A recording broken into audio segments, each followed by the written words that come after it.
20 खंड शाल चौकाठ को जबत करने सहित 2 जन को गिरफ्त करिछि वन विभाग। तेबे कौनसी सूत्रु खबर पाई मयूरभंज जिला ठाकुरमुंडा रेंज अंतर्गत खमडिहा ग्राम जंगल निकटरे वन विभागर कर्मचारी माने चढ़ाऊ करथिले।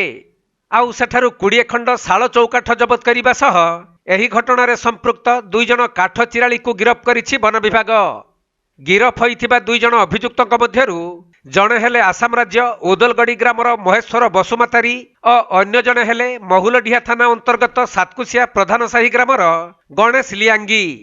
एटी कोन करथलो डाक्टर का काम काठ काटथलो काठ काटथलो ना आगे के दिन हला काटथलो आज फर्स्ट टाइम कोठी आलो कोन कोला कोठी आलो हमें वो जानने डाक्टर बोले। तबे वन विभाग ठारू मिलिथिबा सूचना अनुसार किछि वर्ष पूर्वरु महेश्वर आसाम राज्यरु आसी ठाकुरमुंडा अंचल रे रही काठचिरी आनंदपुर अंचल रे बिक्री करुथिला। सही क्रम रे खमडिहा ग्राम निकट जंगलरु शाल गछ काटी चौकाठ चिरुथबार खबर पाई ठाकुरमुंडा रेंज वनपाल तपन महंत, फरेस्ट गार्ड गायत्री महंत और सुभाष पलेईंक समेत अन्य वन कर्मचारी माने चढ़ाऊ करी काठ चिरुथबा ही 2 जन को धरिबा सहित काठ चिरिबारे व्यवहृत सामग्री को जबत करिसंती।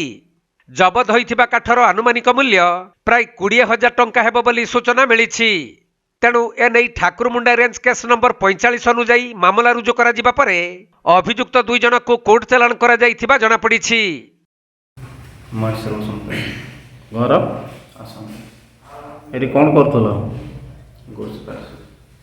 डाकिथिला कि डाकिथिला से सोक्टी कोठी घर तार तांकर घरटा आमे आनंदपुर केबे आनंदपुर कोसे केबे खारामेटा कोसे फिक्स आने केते दिन काटुथलो मोटा आसे एठी 4 वर्ष होला सापसे नहीं काटुथलो के दिन हला काठ काठटा आज ने आसे एठी ए मझिरे केथर देइथिलो मझरे आसे खाली जो पुराना गछ अछि ते नी पारे नै एटा काटे पड़े।